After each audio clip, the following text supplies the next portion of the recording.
Bien-aimés dans le Seigneur, que Dieu vous bénisse.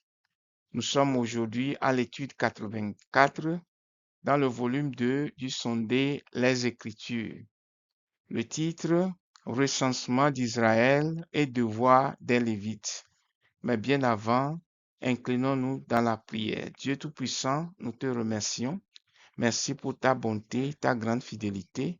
Merci de nous soutenir dans cette marche qui nous conduit vers le ciel. Nous sommes encore ici ce matin pour recevoir de toi. Nous prions que tu nous instruises, que ta parole nous forme et nous fasse du bien au nom de Jésus. Alors, comme je le disais tantôt, bien-aimé, nous allons considérer la leçon 84 dans le volume 2 du Sondé les Écritures. Le titre, Recensement d'Israël et devoir des Lévites. Notre verset à mémoriser se trouve dans Nombre chapitre 1, verset 2. Et les tests à étudier sont les 4 premiers chapitres du livre de Nombre, c'est-à-dire Nombre chapitre 1 au chapitre 4. Alors, en guise d'introduction à cette leçon, nous pouvons dire que cette leçon présente le recensement ordonné par Dieu et montre comment il est organisé pour le voyage vers la terre promise. Alors, quel était l'objet du dénombrement? Le livre des Nombres révèle la fidélité de Dieu et avertit contre l'incrédulité des murmures et la désobéissance. Le commandement du recensement. Ce commandement ne vient pas de Moïse, mais vient de Dieu. Dieu ordonna à Moïse de compter tous les hommes âgés de 20 ans et plus afin d'établir une armée prête pour la guerre. Donc, le but du recensement, c'est de lever donc une armée pour la guerre. L'importance et l'exactitude. Nous avons vu que c'est un travail de très haute qualité ordonné par Dieu lui-même et cela ne devrait pas se faire n'importe comment. C'est pour cette raison que l'exactitude s'impose ici. Chaque nom devait être inscrit avec précision, montrant que Dieu valorise l'ordre, l'organisation et l'attitude, l'exactitude dans son œuvre. Collaboration dans le ministère. Dieu choisit 12 chefs pour aider Moïse et Aaron, montrant que le service de Dieu n'est pas une tâche solitaire. C'est pourquoi dans notre Église aussi, il y a un pasteur régional qui se fait assister par les pasteurs d'État et les pasteurs d'État se font assister par les différents pasteurs de localité. Donc, c'est ça la collaboration et chaque pasteur de localité est assisté par des ouvriers qui l'aident dans sa tâche. Donc, l'œuvre de Dieu est une œuvre exemplaire dans laquelle la collaboration est vraiment nécessaire. Rôle spécial des Lévites. Nous avons vu que les Lévites furent exclus du recensement militaire parce que Dieu leur confia le service du tabernacle et la protection spirituelle du camp. C'est pour cela qu'ils ne font pas partie de l'armée parce qu'ils ont une tâche spéciale à accomplir pour le Seigneur. Aujourd'hui, tout homme appelé au ministère est un homme spécial, est une femme spéciale, choisie et mis de côté par Dieu pour le servir. C'est pourquoi notre premier intérêt et notre première priorité en tant que des serviteurs dans la maison de Dieu doit être l'œuvre du Seigneur. Formation de l'armée.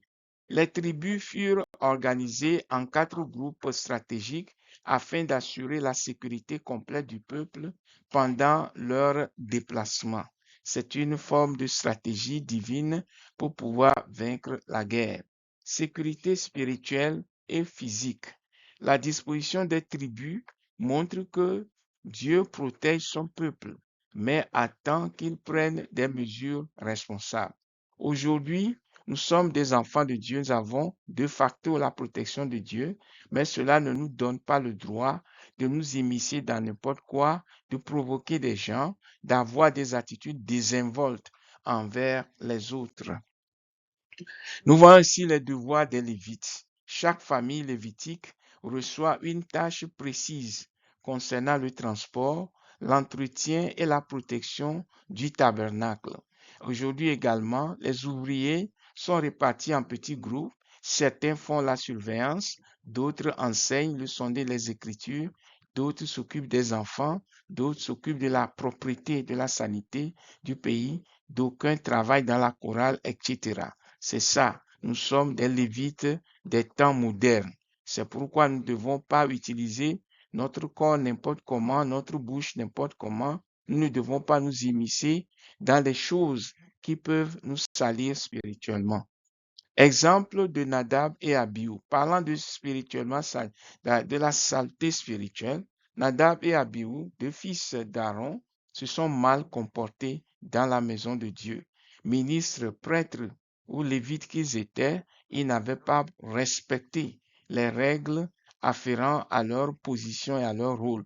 C'est pourquoi Dieu les a punis de la punition capitale.